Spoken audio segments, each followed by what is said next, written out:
Hi, everybody. Thank you for coming. So I think we'll get started. I think we're 1 minute early. I don't think we've ever started anything 1 minute early, but we'll start early tonight. Thanks for coming. It's Friday. I know Friday is always difficult, but when we do these Ahern workshops, we do the talk on Friday because there's a workshop tomorrow and Sunday. I'm going to take just a minute to talk just briefly about the workshops and just a larger project with that, and then I'll introduce our speaker for tonight.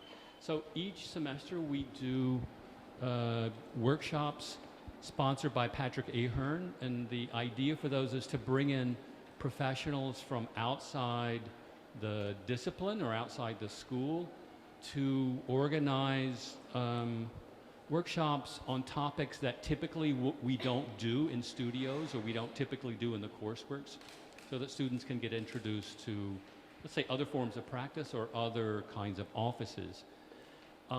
The workshops this semester, all three of them, and actually there are four because Jiwon is doing two, are focused on the design of a pop-up coffee shop that in a last workshop in the spring we'll build in the Marble Room, and it's sponsored by Colo Coffee, which is a Colombian coffee company. But the workshops are meant to, Jiwon Shin will do two workshops on pop-up shop design. The first one's tomorrow.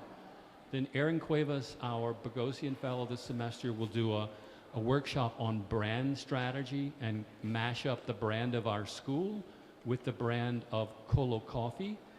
And then the third workshop will be conducted by Ian Wong, who's worked with me here before, and Ian will do a workshop to design apparel. So shirts, hats, and also maybe an apron or something that the people who are serving the coffee, which will include me, will wear when we serve the coffee in the spring. So the idea is we'll build out this pop-up shop. It'll be in there. It may have a, depending on what the students design, it may have a mobile feature. So we may bring a cart of Colo Coffee up to the studios for reviews. Who knows what we're going to do? But that's it's up to the students in the design workshop. So first workshop, which is tomorrow, will be conducted by Jiwon Shin. Jiwon, I met this summer in Seoul at her studio. Professor Park and I did. She's a graduate of Pratt, and I'm going to read this because I'll forget half of it. So Jiwon Shin is the founder of SHINOH, an architecture and branding studio based in Seoul, South Korea.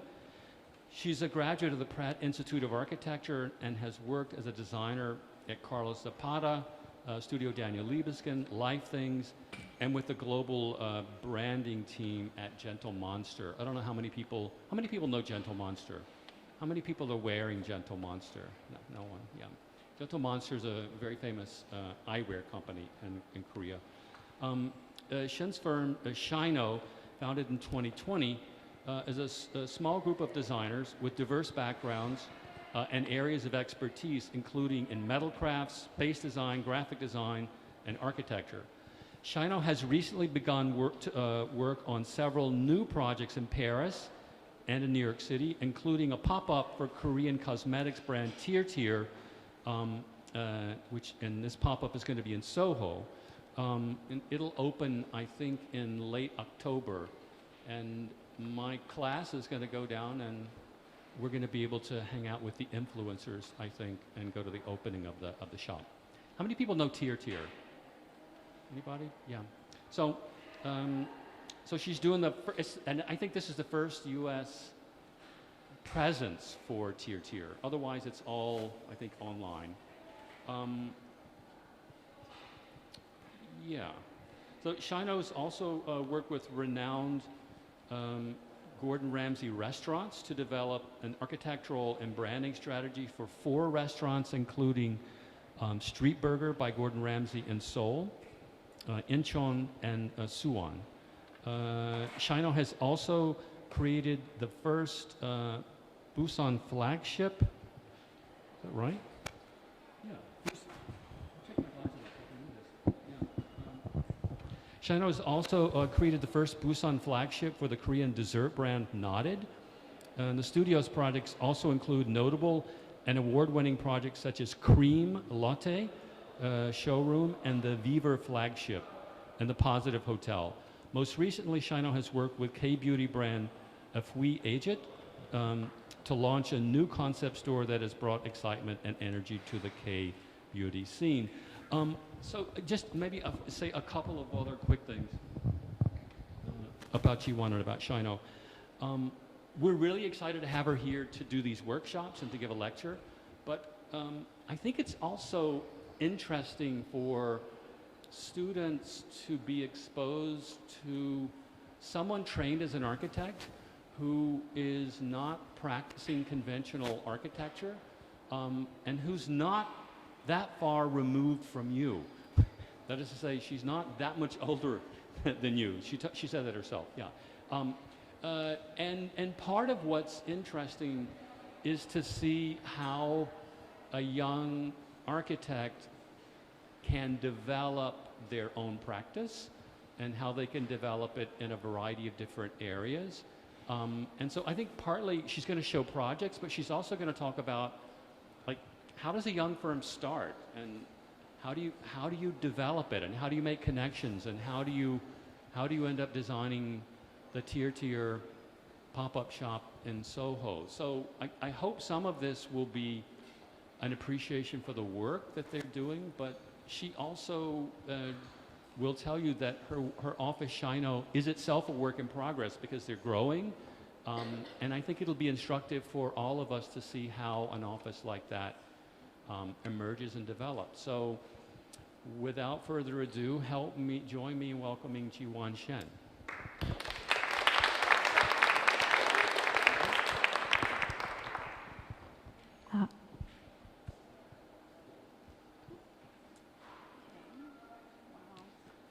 Hi, my name is Jiwon.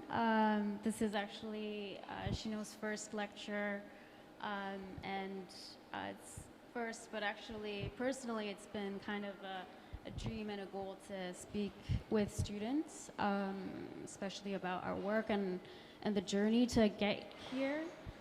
So right now, I am the only principal in the team, constantly looking for additional partners and different expertise in order to grow the team. So this might sound a little bit, a little bit far-fetched from the academic environment here, but I would like to, throughout the lecture, insert many messages that relate to the life that happens after school, especially architecture school. So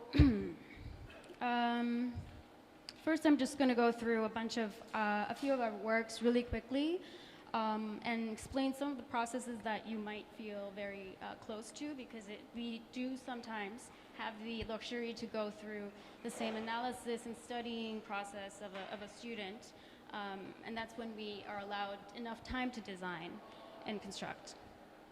Also, during the slides and the presentations, if you have any questions, please do keep them and ask me after the lecture.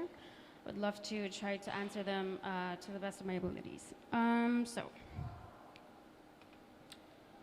So I named the lecture Pop Architecture. I had to come up with a title. So pop is obviously popular architecture, but most of the times when I was working on our projects, it felt like very unpopular architecture, because at the time when I was a student graduating, working in architecture offices, it was cool to look up to, obviously, Libeskind, Zaha, OMA, all of these star architects. And building buildings was the ultimate dream.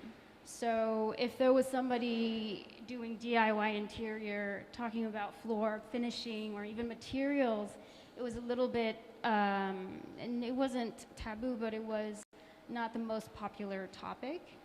So I think that even today I deal with dialogues about our work within the architecture community, how it could be a stigma or lowbrow or perhaps a sellout. And I am mentioning this because it is very close to a dialogue that exists within my generation, which is really close to yours. And I wonder if this is also a concern that you guys have as well, whereas you aren't able to explore the real interests that you have inside because of, you want to be cool, you want to be respected and have the reputation, be the best, and all of those things. So actually, if we look back, lowbrow, stigma, sellout, these are all the three, major points: reality TV shows, street brands, and pop art.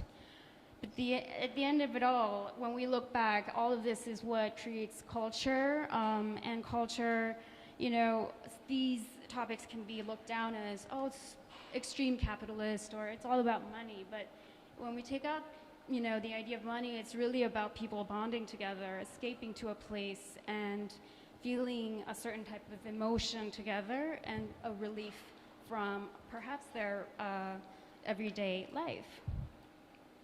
So I wanted to share one architect that I really always think about, and I'm super thankful that has existed, and he is Hans Hollein. And he's known as the master of showrooms. And he's an architect, a traditionally trained architect. So on the left, you see his retail shop, and then on the right, you see his jewelry design.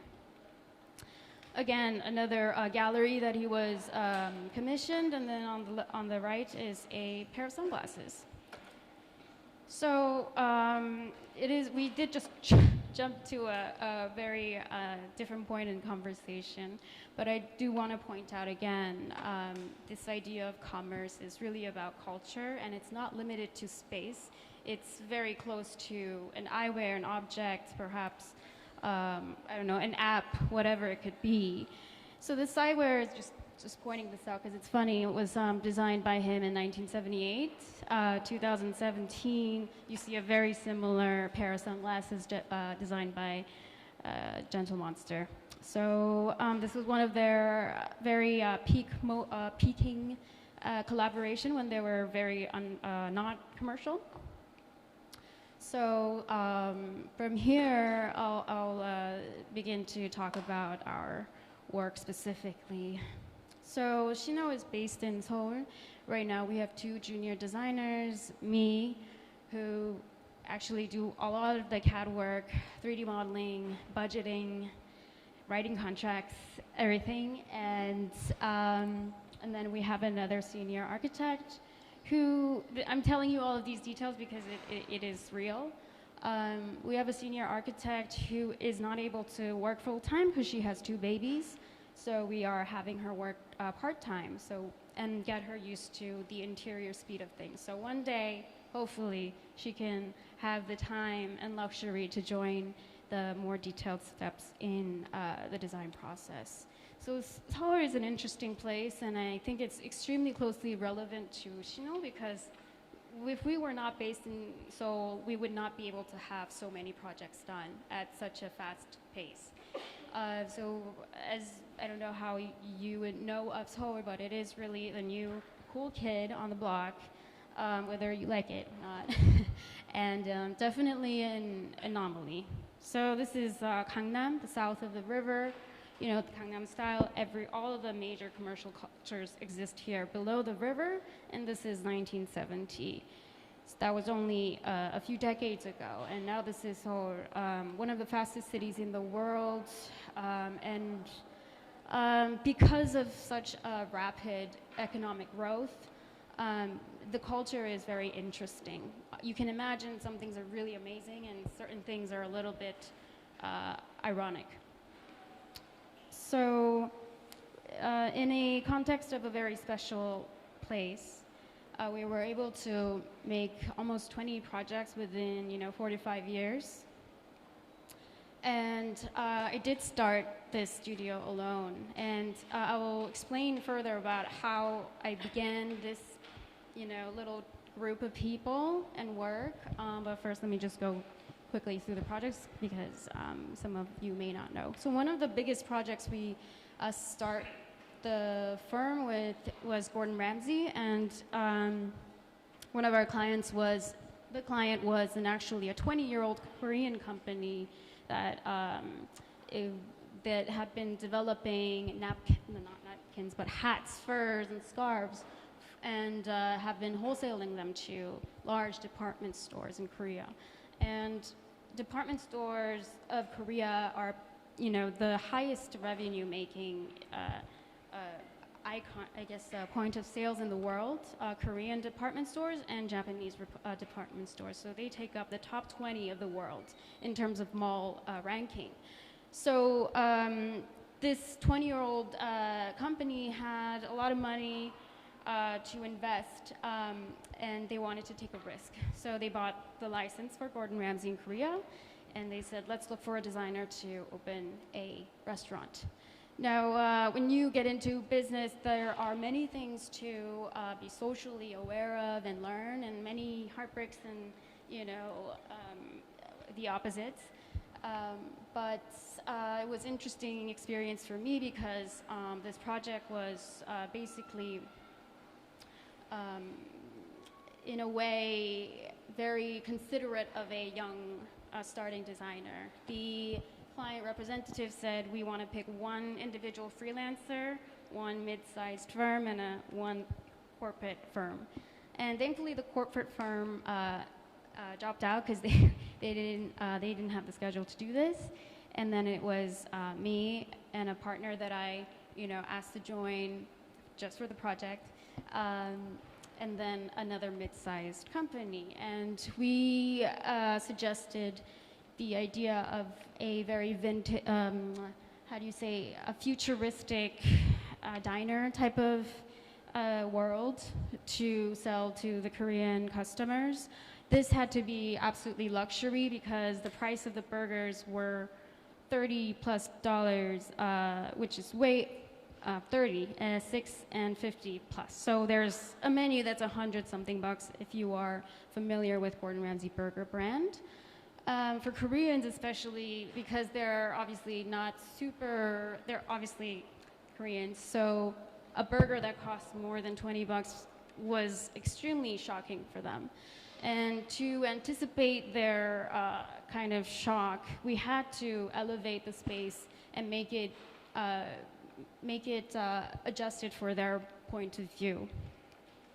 So these are the final pictures. This is one of the biggest projects we did in the beginning. So to be completely honest, I'm not showing you these photos because I think they're so amazing. It's because there are many things we learned from this project. So this is the facade. We have a little mochi burger in the center. You can already see from the photo there are so many attempts to do so many different things.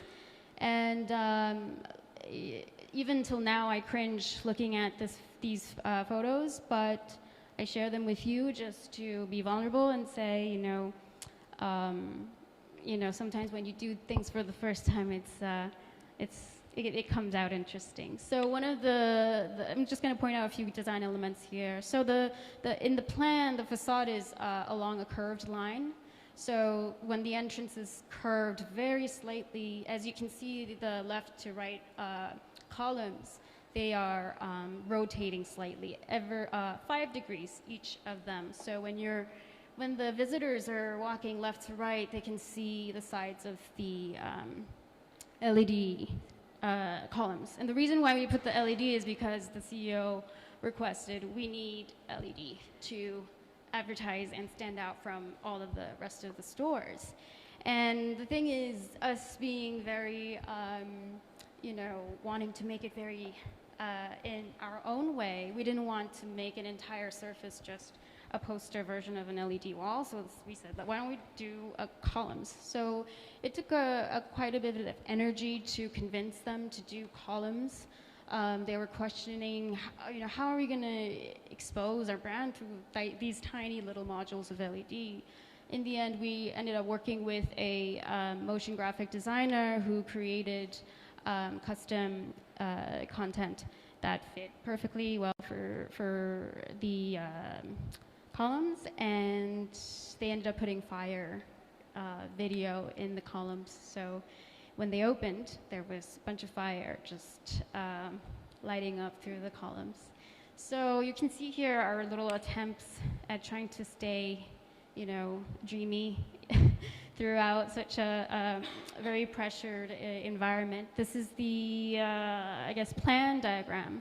So we were thinking, oh, from entry to the back of the space, which is way too far. The left is, the left little box is the kitchen. So this is not the best, how do you say, zoning and circulation for the customers, because they have to go all the way back to the plan.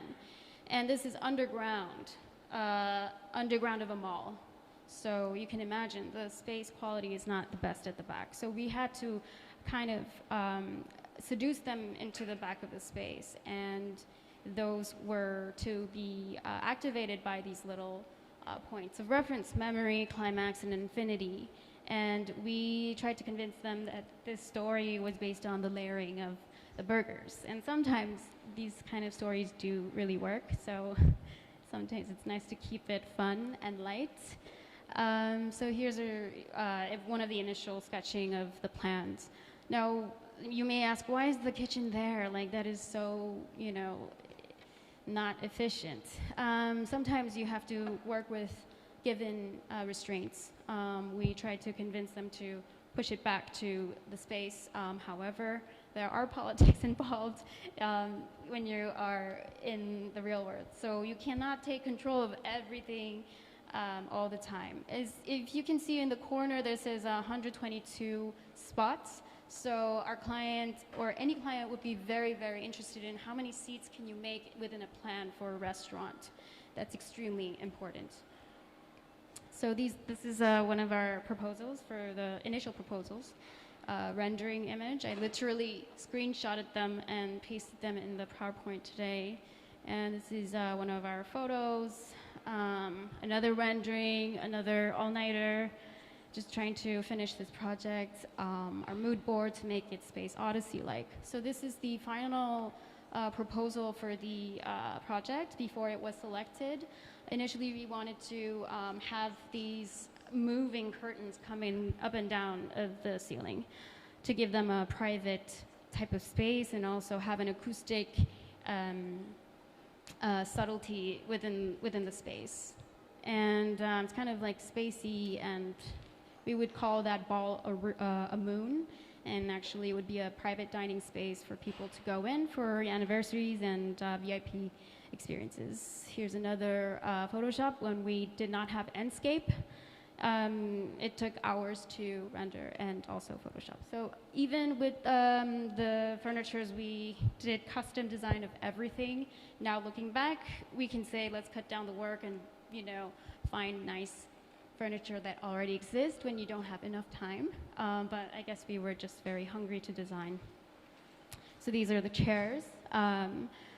This is my actual first attempt at drawing a furniture drawing.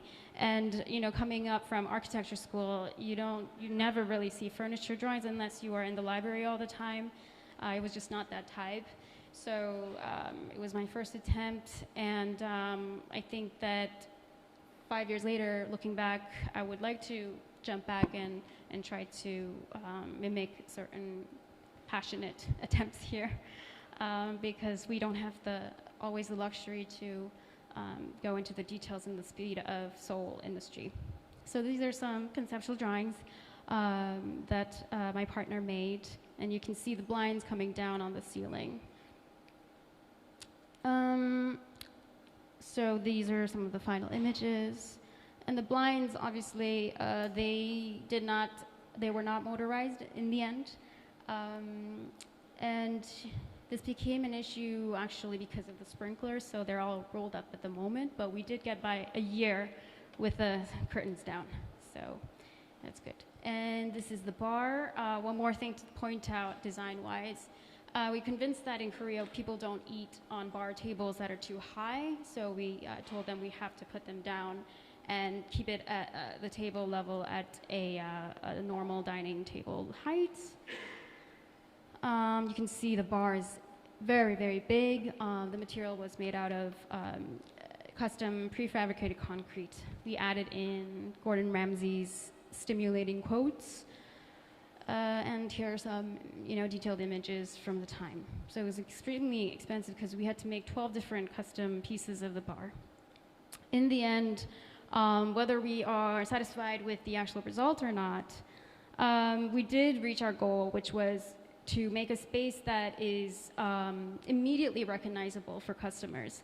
We refer to projects like Sketch London, where one takes a photo and you know exactly where it is. And that was our #1 goal. Of course, we wanted to make a beautiful space, a space that other architects and designers would appreciate. But before that, we had to make our customers happy, which was to make this place alive. So in the end, we are, quite satisfied with the experience. This is 3-4 years later. Actually, I think this was 2 years ago. And this is Busan, and the same brand, this time again, underground, in a mall, in a food court. So we are enclosing the space with glass. They wanted to have a very decorative facade and perhaps put LED all around, showing waterfalls. So we suggested, that's great, but we can also mimic that through graphics and materiality. So we kind of were inspired by the Louis Vuitton facade mechanic, where they use graphics and a layer of glass that's printed to make a animated effect as you walk through. The concept is related to the city. We wanted to mimic the experience of being in a yacht, luxury yacht.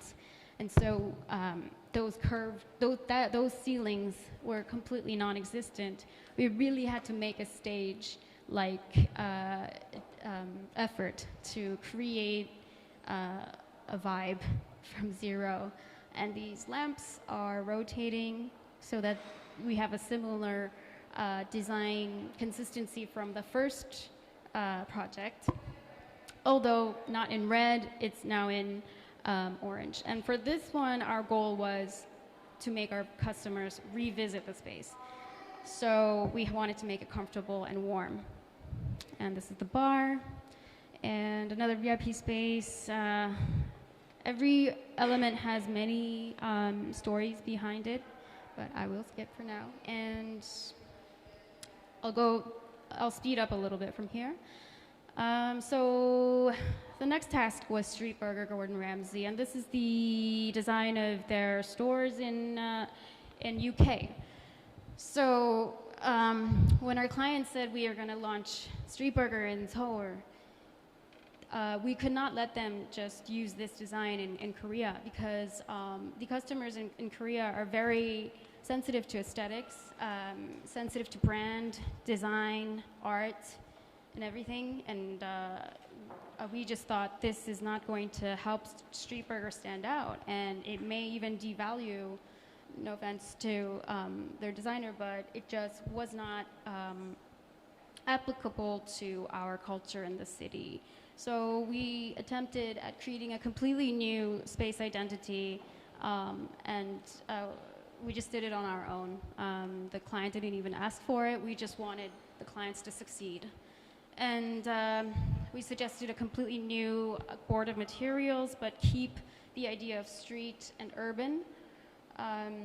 And we developed a custom graphic for the brand and keep it still graffiti, but more towards graphic design, because we don't really have graffiti as a cultural strong element in Korea.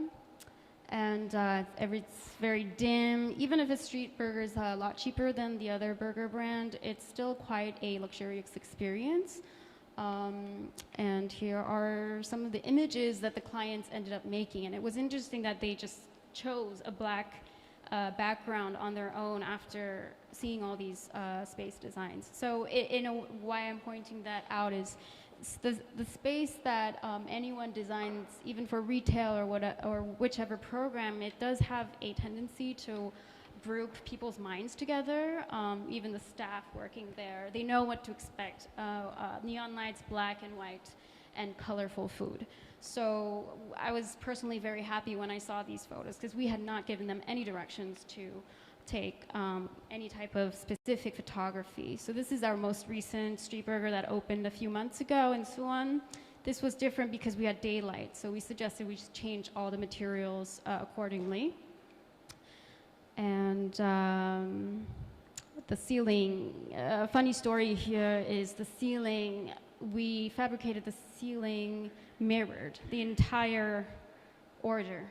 So that was kind of a disaster, but we were able to open on time.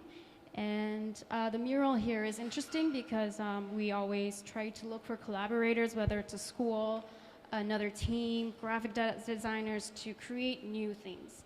And these are normal, I think 3" by 3" or 4" by 4" US tiles with UV printing on them, done by Pratt ITL, and showing this showcase so that perhaps we are open to doing some variety of collaborations together as well. So just another last commercial project. So this is the one that kind of made I guess an impact in the K-beauty industry, at least in South Korea. So the material is out of GRC, glass reinforced concrete. And we didn't know that we were going to use this material from start. We just started 3D modeling and sketching and following the orders of the client in the way that she wanted the direction to go. Interesting idea was that she didn't want any perfect circles or rounds. So if you look at the line here, it looks like as if it is hand sketched. It's because it is hand sketched, and if you had to put on control points on Rhino or AutoCAD, you would see 1,000,000 control points.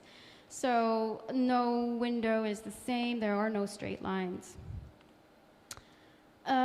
So we enjoy going through such challenges together.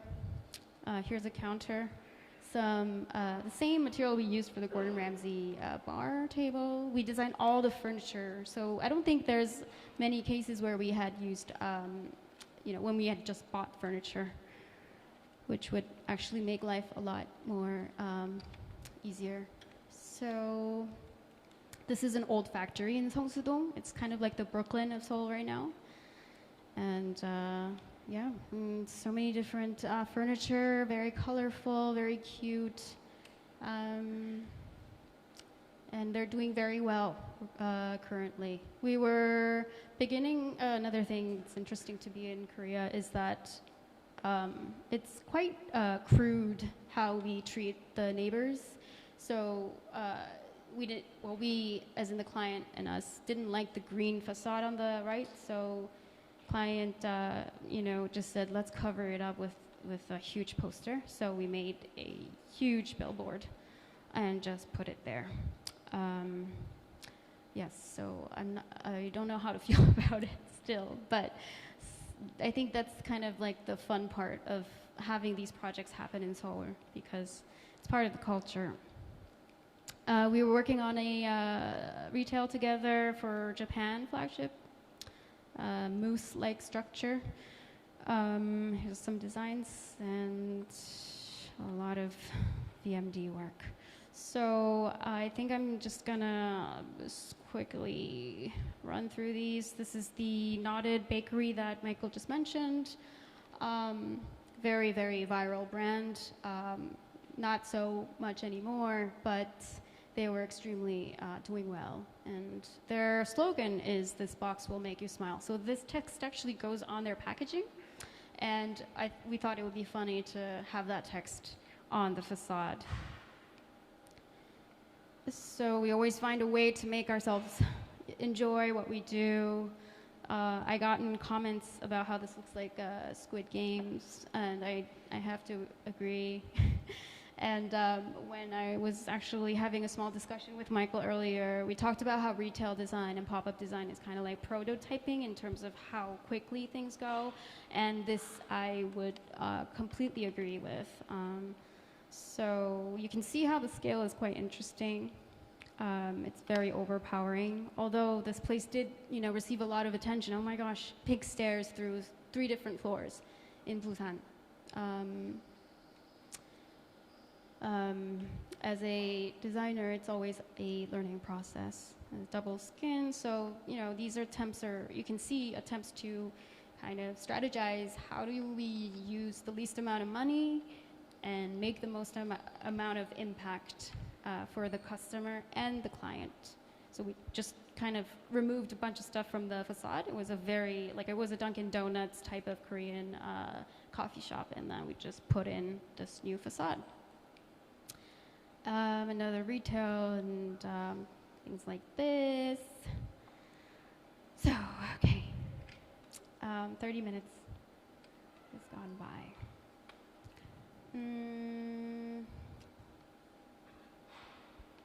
Okay, so I will just go through my journey.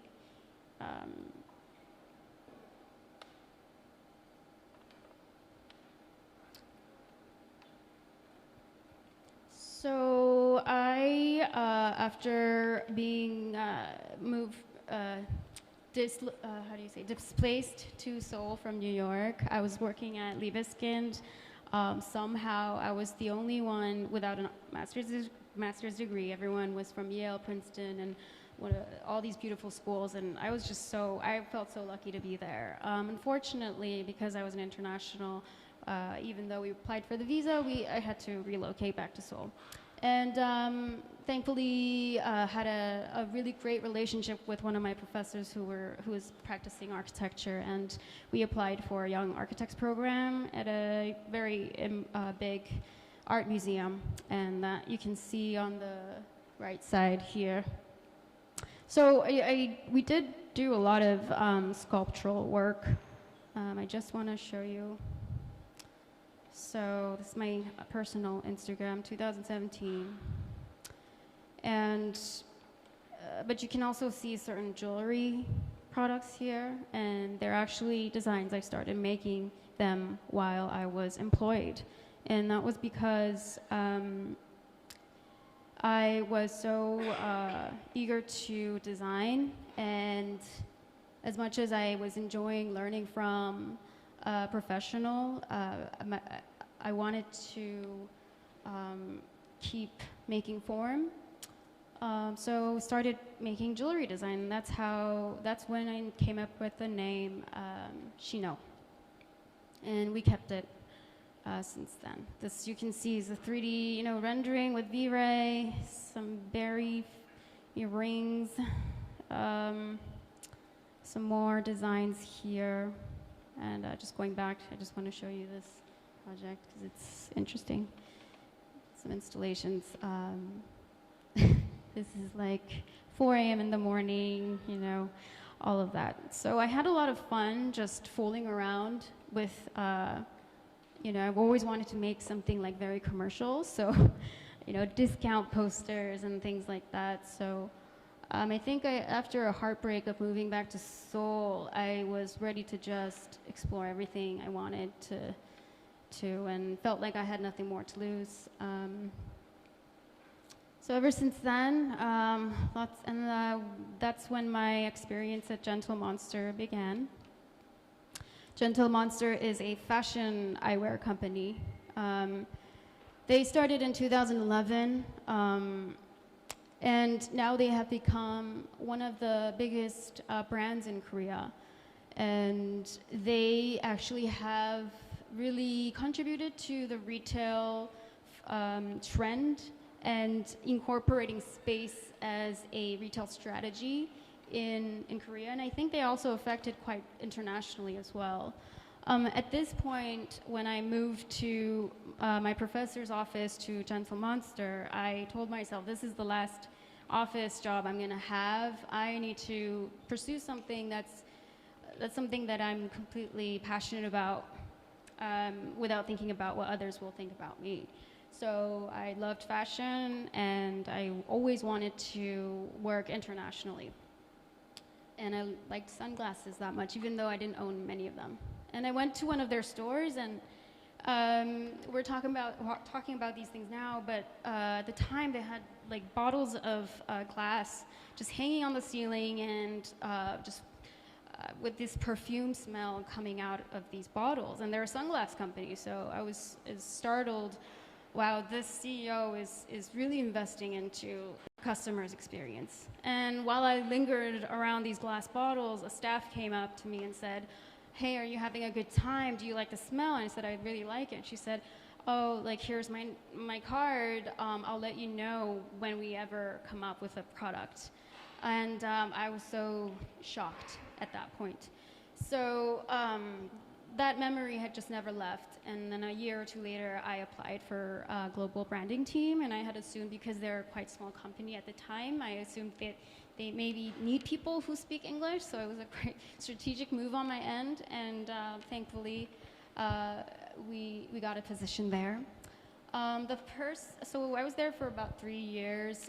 What we did in our department is basically anything global, from opening stores to dealing with wholesale partners, working with select shops all around the world, from Europe to Russia, and starting collaborations, because this is the beginning of those times when brands and another brand would come together. When I had entered, Gentle Monster and Fendi had already started talking, and Fendi had reached out to Gentle Monster at the time, which was surprising. Thankfully, I guess I was lucky to be there at that time. My boss had asked me to assist him in taking care of this project from the get-go, and ended up taking the project manager position for this project, because it did last 2 years. At that point, we didn't have a product design or anything. So as a role of a project manager, I think that was also an exercise for me to kind of let go of being so obsessive about every single design decision, because I didn't have any say in the design. I was just there to help communicate, send emails, push people, help connect people, all of the things that were not related to design. So we went to go shoot these campaigns, and we had a package. They still have a package design team within the company, and made this collaboration package, which then soon turned into, is very directly adapted to the space. So in this process, I really learned how a brand thinks, how a client would think in terms of trying to expose or try to take advantage of certain opportunities as much as possible. Because obviously Gentle Monster at the time was less popular, not many people knew, whereas Fendi is a long history luxury brand. And here are some of the shots that we successfully got from very famous models, Kaya Gerber, and I don't know how to spell her last name, but it's Cindy Crawford's daughter, Abodoa, and very, very felt happy when we saw these photos. And then, just kind of similar to the Gordon Ramsay project that we did, this was their biggest Gentle Monsters collaboration, so we, as in the CEO, wanted to do as much as possible. So we ended up making 7 different rotating sculptures and sent it all around the world in different iconic retail stores, including, the Rome Fendi store, the New York Fendi store, the Hong Kong one, and then obviously in Korea as well. So that was the sculpture. Interesting. And then here I'm sharing this because it's it's very directly related to what the seminar is about. And we topped it off with a gentle Fendi cafe that was, in the concept of a garden with a lot of cactus, We had an internal food development team that came up with these desserts from scratch. And also we had to chase Stecco Lecco to create these gelato from Italy. So, yeah. And this is the space, and the space team, you know, just revamped the entire place as a cafe, and that lasted for a few months. It was a very big, popular happening at the time. So after about 3 years, we did many collaborations and things like this, and obviously I had the itch to design. I just wanted to design and make stuff, so I had to remove myself from the company and gave myself a year to just make stuff. And I had a little studio next to the Gentle Monster HQ so that I didn't feel lonely alone. So there I took on small graphic design gigs from, you know, close friends, a friend of a friend, and these are some of the works from then. And it's a restaurant/bar called Portland on Table, and she wanted to name it Pot, and specifically wanted this very natural looking graphics. I had so much fun doing this. I think I got paid like $1,000 for the gig, and that was a lot for me. I think it still is a lot. But anyways, pop-ups, okay. So during the time I was, before SHINOH started to get larger projects, I do want to show you some of the other things we made. So if you scroll down to our Instagram, you can see, you know, traces of me trying to repost other people's work and try to create a mood. Some more jewelry. Certain quotes that I wanted to keep telling myself to, you know, go on. And again, this goes back to Hans Hollein, where, you know, architecture isn't too far from art, fashion, product, sculpture. It's just you have all the freedom to interpret it in your own personal way.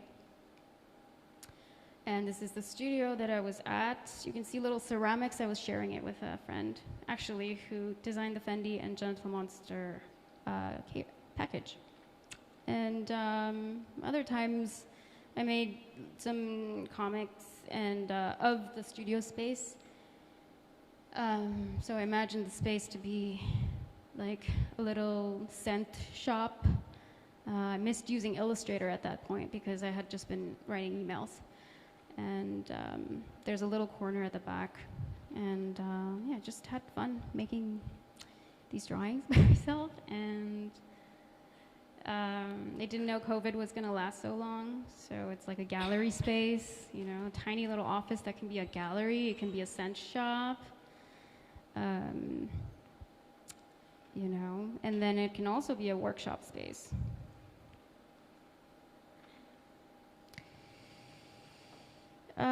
So these are the things I did. I think it helped a lot, actually, because the first client that came to me looked at this photo and was like, I like your, you know, natural attitude. And she gave me this job, someone I didn't know at all. And it was a office renovation. And the cost was $25,000 for a pretty big space. I got to experiment with some furniture, and yeah, that's how it all started. And obviously, I was on site. The last day, I was painting the walls myself with a best friend, but that's just not much different from actually a few weeks ago. This is a furniture that I do kind of want to show off. Stainless steel pipes on acrylic waffle structure. So you can see here again, okay, not having a lot of jobs coming in, experimenting, making lamps, making some social media posts of what I believe in. I was just getting ready for the next step. And then there you go, Gordon Ramsay out of nowhere. And I'm not going to say that it was only by luck, because I really, really did try hard to get this project. I felt like my life depended on it. So ever since then, friends, referrals, let's do collaborations, or someone who was too busy, needed someone to do the CAD work, but then also we ended up designing together. So then it became, you know, one of our projects. You know, just making these 3D printed pieces for a project, etc. And here you go. Hablo is actually one of the required reading, and you can see there's a consistency in my interest in commercial spaces. I think that I'm just gonna stop talking. Yeah, we can go through the pop-ups. The pop-ups is basically rendering video. The design constraints of a pop-up is really interesting. It is different from a very fast-paced retail in the way that you have to set up within less than 12 hours in a space that is guarded. And you have a security guard watching you.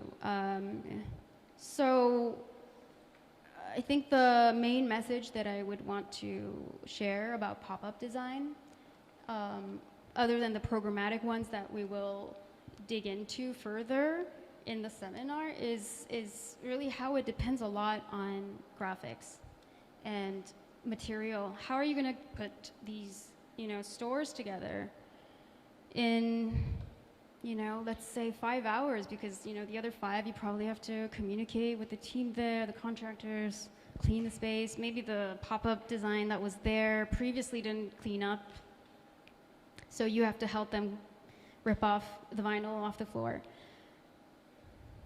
So this is a pop-up we did, one of the first ones we did actually, and it was heavily dependent on graphics, but I really enjoyed the work. Because it was very powerful for a lack of, you know, spatial like intrusions. It's all 2D, but extremely impactful in the way it is showing the brand. So this is also in a department store, and you can see these are acrylic mirrors, and on the floor, all of them was vinyl. And these furniture, you can take them apart, so it was easy to carry them to the site. You can pull them apart, reuse them, so they ended up actually reusing them in a different exhibition, which is a very happy thing to hear, that these things are not just being thrown away. Meanwhile, these walls are basically going into the garbage. The next one I'd like to point out is the free pop-up. And as you can see here, so a talk that I had again today was that in terms of pop-up design, currently I think the trend is changing in terms of what the clients want from the designers. Pop-ups still sound like, oh, something that's quick, cheap, fast, efficient, functional. And during my time working on them was this way. And so they would end up choosing a lot of the design decisions to make sure that it wasn't out of budget, et cetera, et cetera. This free pop-up was their first space debut, and a lot of people came, and it was extremely successful, especially because of a programmatic design decision that they had, which was basically to give out free samples via key rings. So these key rings still exist today, and they're still making very good use out of this merch. So one, you know, pop-up goods can really lift up an entire brand. And that has to do with space, because the reason this came up was because we need to give something people out to in the pop-up and have something to do there.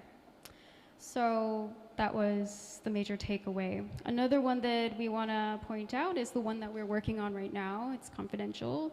But one of the first attempts at this tier 2 red cushion pop-up in Soho. This is our first physical project in New York, actually outside of Seoul. So personally, I was very excited and anxious to make it happen. The cases look like round red things.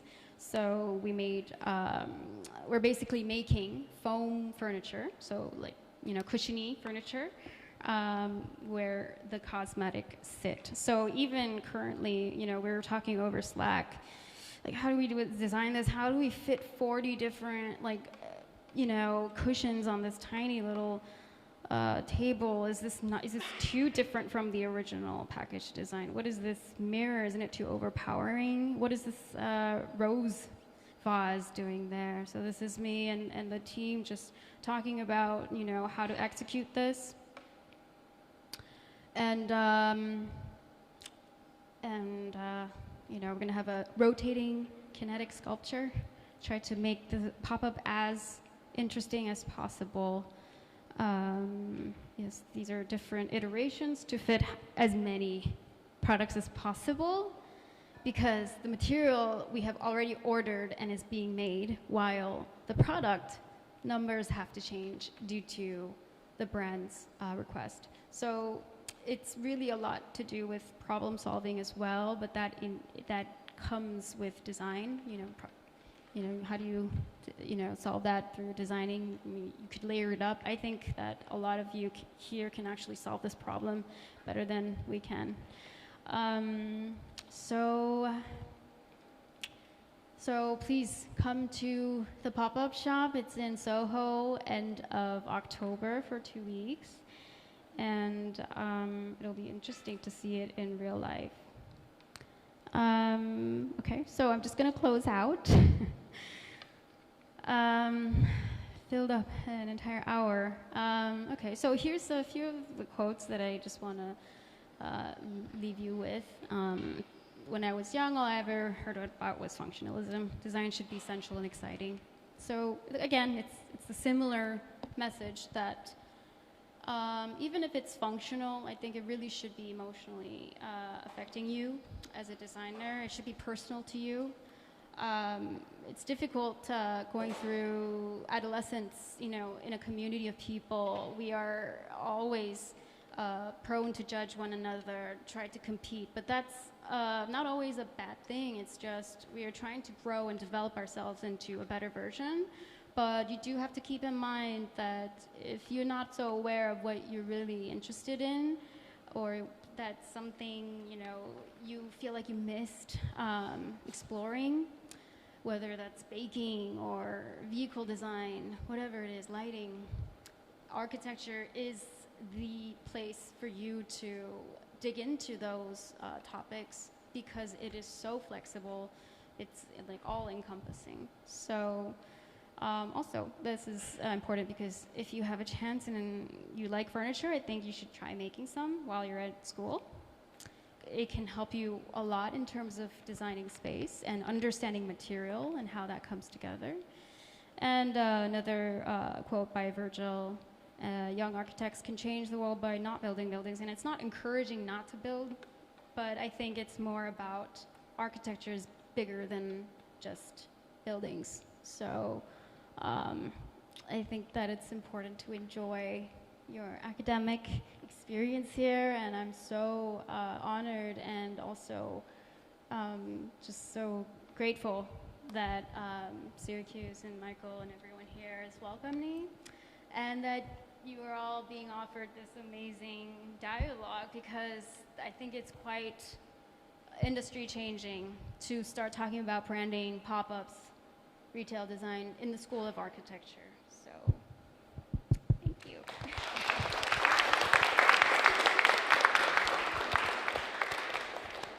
So, we're going to take some questions. I'm going to ask you one, maybe a question or two, and then we'll take questions from you all. so the workshop will be tomorrow and the day after. Jiwon will be back in 2 weeks for another workshop. That time, in that workshop, we'll do 2 workshops and then a review on the Monday following. So you'll be able to see some of the work kind of more publicly. We're also going to do a workshop with our students at SCI-Arc. We have about 10 students at SCI-Arc this semester, so we're going to go there and do another workshop with Aaron. Yeah, I think that's going to be over the fall break. So we're doing a lot of these things around. I just have just one quick question, and then I'd like to open it up to you all and see if you have questions. I hope you do.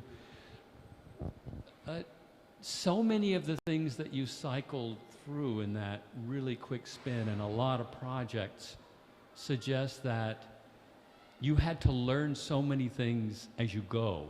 You were, we were talking earlier, and you were just suggesting that, in a way, the pop-up shop design, but also this faster commercial sort of design, is kind of like a prototyping exercise, but maybe not just simply for formal development, but also for skill building and learning how to work in the industry and how to find your own way through the industry.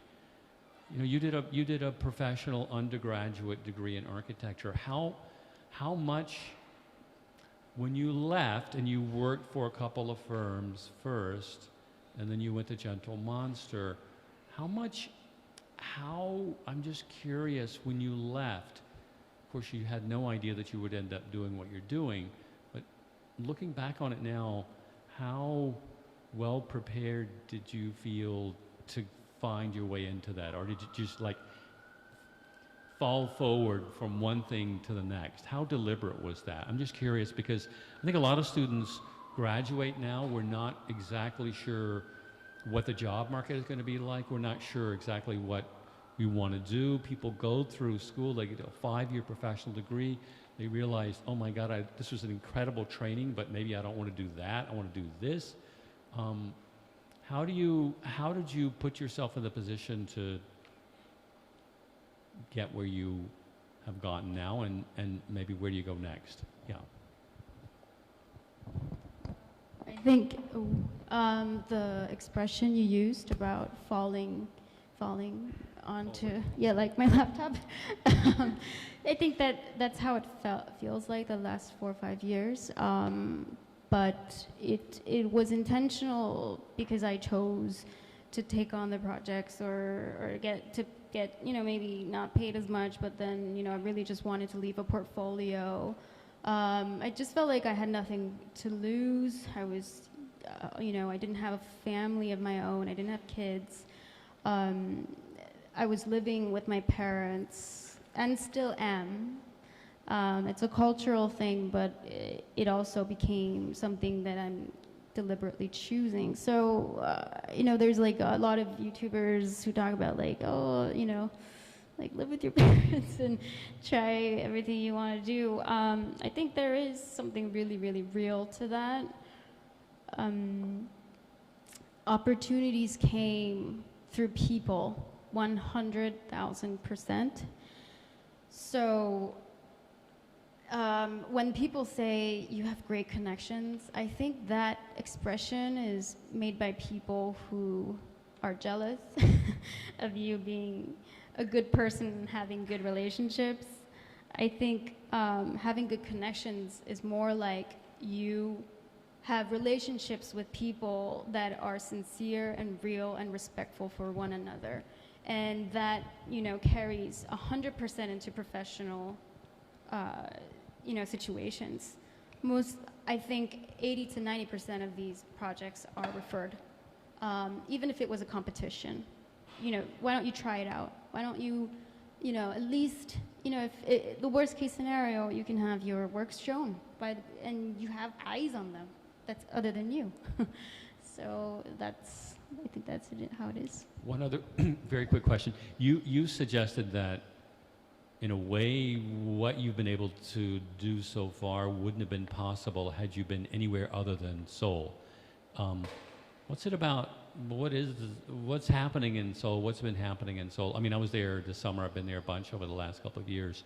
It's a pretty incredible place. Certainly, it's the pop-up capital of the universe. But like, what is it about Seoul that makes it such that gives opportunity where other places may not? Or what is it about Seoul that, yeah, you think helped kind of launch what you're doing? Recently. And is it just Seoul? Can it be in Busan? No, it's Seoul. I think it's South Korea, but I think it can be other countries as well. I think it's just the circumstance and time and place right now. The country is not economically doing extremely well either. Actually, a lot of my colleagues are out of jobs right now who are owning their own business. But I think, one thing people say, like amongst us, is that we are very open to try new things, even clients. And I think it comes from like being very a poor country for a long time, and then having all of this freedom all of a sudden. We have a human instinct to also be a good person and say, you know what, we have enough. Let's give opportunities to others. And I think they are practicing that currently. And I think that attitude has helped the economy a lot, and a lot of new designers. I'm super excited about the future of arts and design. Yeah. And so. Questions? Anybody have questions? Hi, I just want to say thank you for the lecture. I found it very informative. This is kind of a two-part question in regards to culture, as you've mentioned it a lot in the lecture. And so kind of the first part of the question was, how much do you think that your own personal cultural background as a Korean woman has shaped maybe your design choices and maybe some of your more business choices in the professional realm, or the newer professional realm that you're finding yourself in? And then the second part of the question, as a SHINOH, as a firm, is coming into the newer sphere in New York and having a pop-up in Soho, being culturally sensitive in Korea, I feel, is much more different than being culturally sensitive in a more diverse area such as New York, where the consumer base and the cultural movements are very much contrasted with Korea, that's very monocultural and very sometimes closed-minded. So I was wondering how you as a designer and you as your firm are planning to navigate around a different sort of cultural context in the business realm. Just because I don't have the best memory, I'll start with the last question. That's actually a question I have never thought about. I think it's so interesting because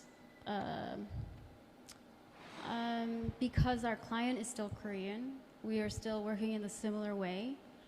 However, I do not worry about how the customers will not have a good experience in the space, because I do see that these brands are so meticulous and so sensitive to finishing material. Even if they're selling a less than $20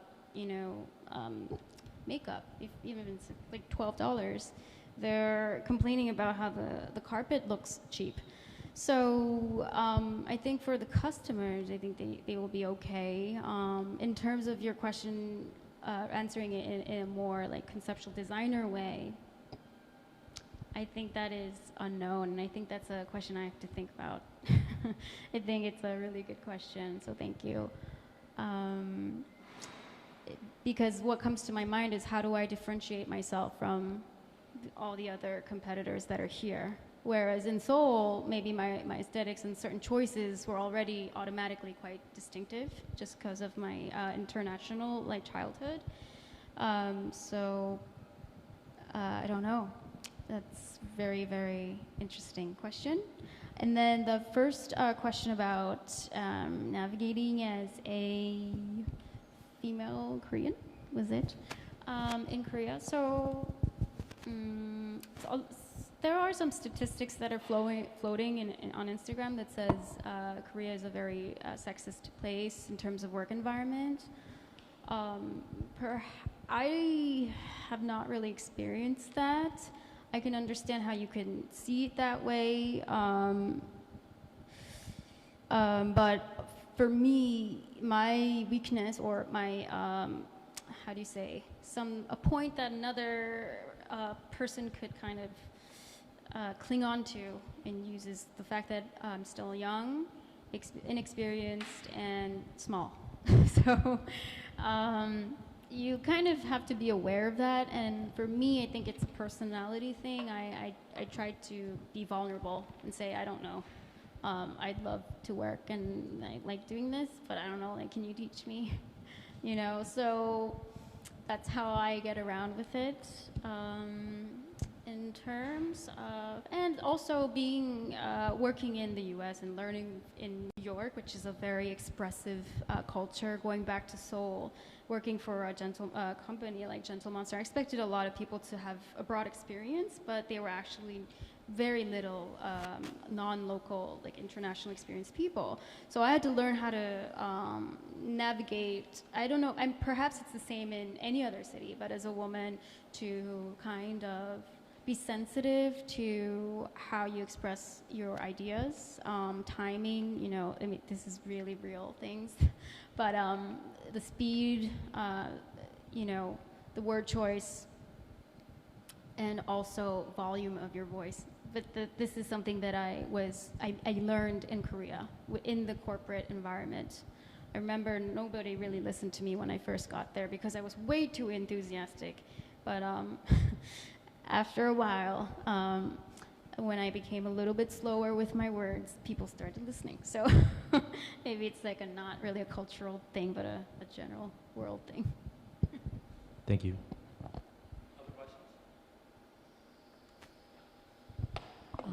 Thank you for the lecture and showing us your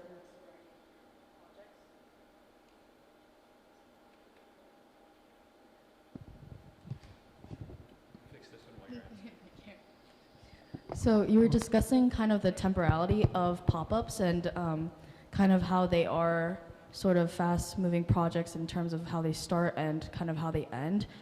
Could you discuss kind of some of the design ideologies you've kind of gained over the over the projects, and like kind of things that you've learned that are kind of going forward, your non-negotiables in designing such pop-ups?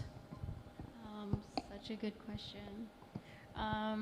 So it's a thought that I am always thinking about recently, actually, the past few months, because what the brands are asking now from pop-ups is a little different from a year ago. A year ago is, you know, let's get done, you know, don't think about design. Now it's, they know it's a fleeting experience. They are willing to put budget in it. They're willing to respect the designer's choices.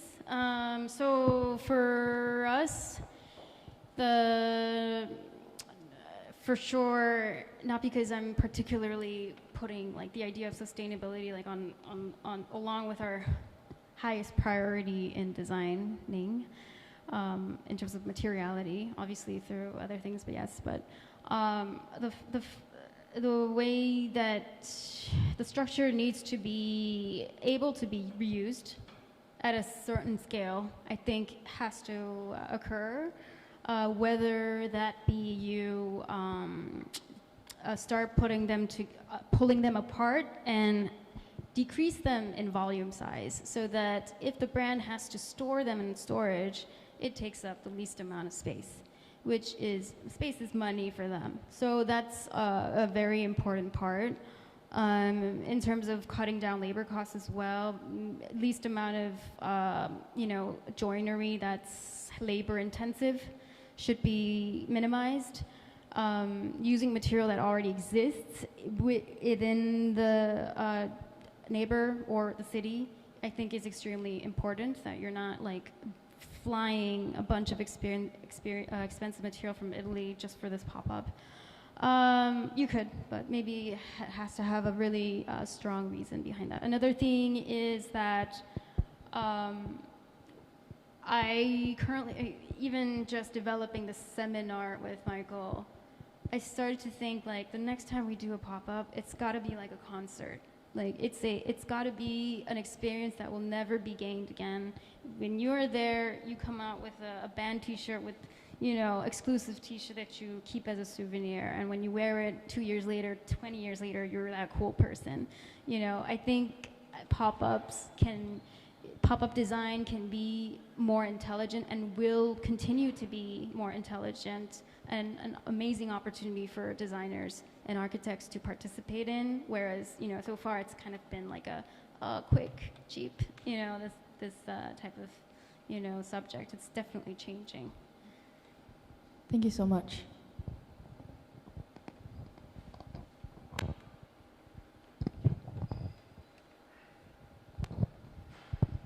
Thanks for the lecture. I have a question about the graphic convention that you're using. I'm curious because all the graphic drawings that we're learning in the school is really fitting to the architectural phase and the speed of architectural stages. But I wonder what communication tools and method that you're using for the fast-paced commercial projects, especially pop-up. So what graphic is enough for making your ideas and materialize them? So it's a pity, but we all really love Illustrator and we love diagrams, but we rarely get to make beautiful diagrams. Even if it's Illustrator work, it's kind of like the PowerPoint. It's the most minimal work. Text arrow, text circle. And also, clients don't really understand architectural diagrams that well sometimes. So I think it's kind of like a pleasure to have, and definitely helps you intellectually to design and think. So I think it's more of like a self-design process. With communicating with clients, the best thing is not even plans and sections. That's almost like a code that people cannot read for clients. It's the most important thing when you're designing as a designer and architect, because at the end, the result depends on your drawings. But in terms of communicating with your clients, especially commercial clients, they really love renderings and quick renderings. Even if it's photoshopped, it's okay. You can hand draw. Enscape has been life-changing for our team, 100%. So we do not, obviously, I don't know who uses V-Ray anymore, but Enscape and quick Rhino 3D modeling. And reference images. So it's best if you have a catalog of images in your head that you have collected over time to go back to, whether it's an art sculpture, an installation, or perhaps, I don't know, a text from a book, image, a poster that you can refer to, because people are very, very visual, extremely visual. Do you use your Instagram no, I just wonder if you used Instagram tonight to, and your lecture, do you use that a lot with clients? Yeah, I thought so. I mean, the fabricator also understands the render and prefers them better than detail drawings, or? Basically, so this is a really interesting, important question. So there are two different types of fabricators. Someone who will draw from scratch based on your design, which is probably the better way, because they should have the specialty of knowledge to do that. Make sure everything is calibrated to their process and programs.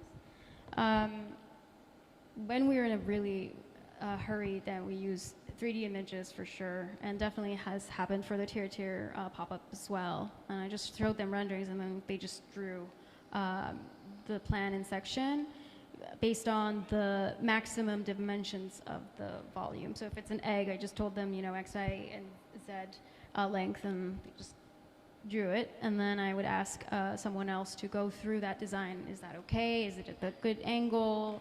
Should we make it bigger, smaller? So I think it's smart to utilize the workforce of the fabricator. So not to clarify, you don't need complete drawings to make something from the get-go. To have a meeting, you just need images. And then the next step is, okay, he can make it and we can make it in time. It's within our budget. Then you make the drawings so you don't waste your time. Thank you. That's fascinating.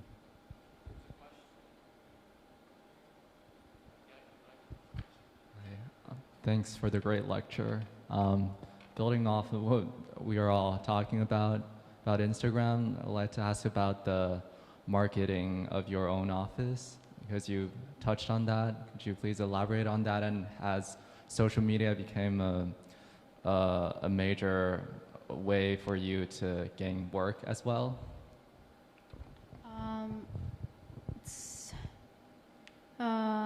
It's I think essential. It's like having a pencil on your table. Like I think that at first I think I was experimenting, and then now at this point, today I think it's 100% necessary to be able to communicate your work through online.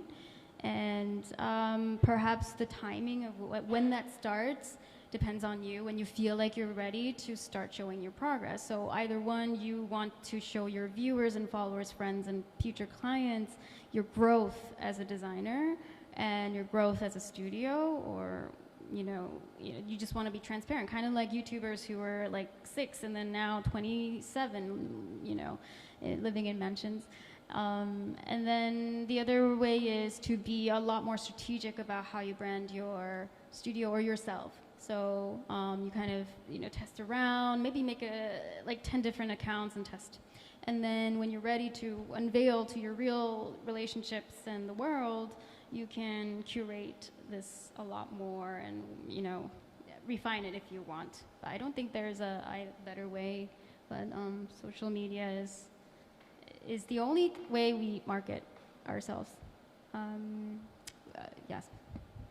Thank you. So some of your clients you really just don't know, and then they just reach out to you because they saw your posts, your content, right?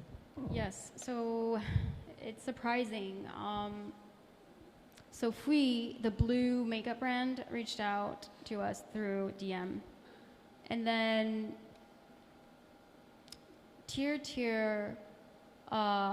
everyone in the K-beauty industry really saw that brand renewal and was like, whoa. And we're not taking the credit because the brand renewal was the main key point, their identity, which was developed, within the brand. And then Tier was like, oh, can we do something like that? So I guess it is linked in some ways. Another thing is, like we have 3 different people reaching out to us recently just through Instagram posts. And whenever I go to a meeting, they say, oh yeah, so I saw this on your Instagram. Like, did you guys, intend to do this? Why did you do this? Blah, blah, blah. So I think it's more important than anything at this point, more than your website, I think. I see. No wonder I'm still waiting for your website. Oh. But looking forward to that. Thank Okay, you. sorry. We need more people.